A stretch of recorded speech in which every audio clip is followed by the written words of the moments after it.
Right, Alan. Our mate Nick Larkin's been at it again, hasn't he? Developing. He's been at Summit. I think he's been at Church Roof. Look at them. He has, hasn't he? There's more lead than feeder.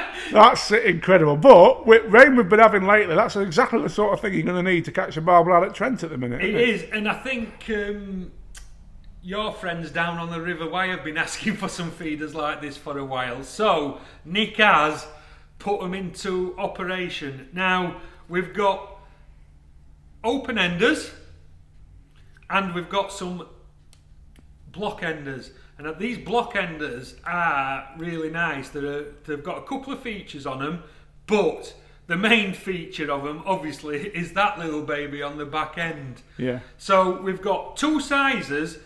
That's the largest size in the maggot feeder, and then so you've got large and you've got medium.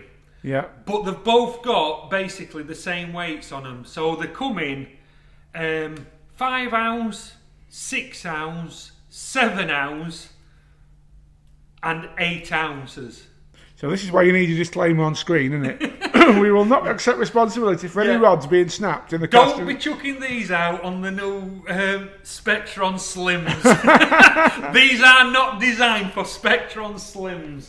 And there is other feeder rods. But seriously, these are for your barbel anglers, your river anglers, your specialist anglers who go in the extreme conditions and have always struggled to have a decent size feeder. As what I mean in a decent size. Some of the feeders what have the big leads on them, a big massive. You don't always need a feeder on the size of a bucket. You want a reasonable size feeder just to keep trickling a bit of bait in throughout the day, but you need the lead to hold. Now, as I say, these are the leads to hold. As I say, you've got maggot feeders, medium and large, in 5, 6, 7 and 8 ounce. They've also done the open enders, same. So we've got medium and large open enders in 5, 6, 7 and 8 ounce leads on them. But the feeders themselves are a decent size for the match lads and what have you. So they're not having to use a feeder as big as a dustbin lid with the lead on to hold. But one of the key features with the maggot feeders is a lot of time when you're fishing with a maggot feeder, because like especially with these ones, is they've got loads of lead on them, and sometimes it's hard to get the caps on and off when you're trying to put your maggots in with the lead on them. So what Nick's done with these feeders is made them so if you want to, you can get your maggots in through the top like that. They've got a piece of it's almost like a power gun running through the centre of them, and it holds the two caps on at either end. But the reason I like these is you can open them from bottom. So when you've got onto your paternoster or onto your running link with your swivels and everything, sometimes it gets a bit messy holding it all in your hand with your hook length dangling down here somewhere to open. But all you do basically is grab the feeder, lift the bottom up, your hook length and all your swivels and everything are down here. You can put your emp and casters in, maggots in, whatever you want from the bottom.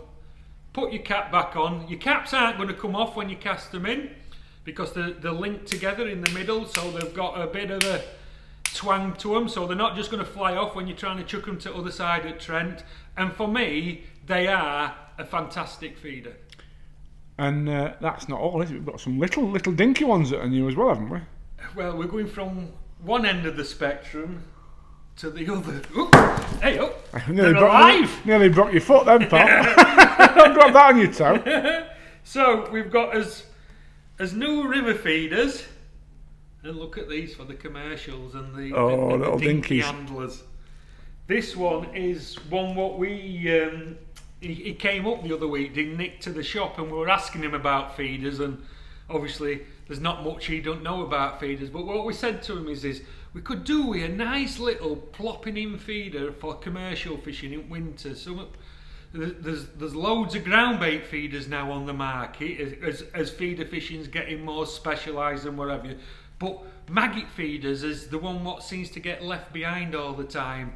Everything's concentrating on methods and hybrids and ground bait feeders, but what catches as many fish as anything on a commercial in winter?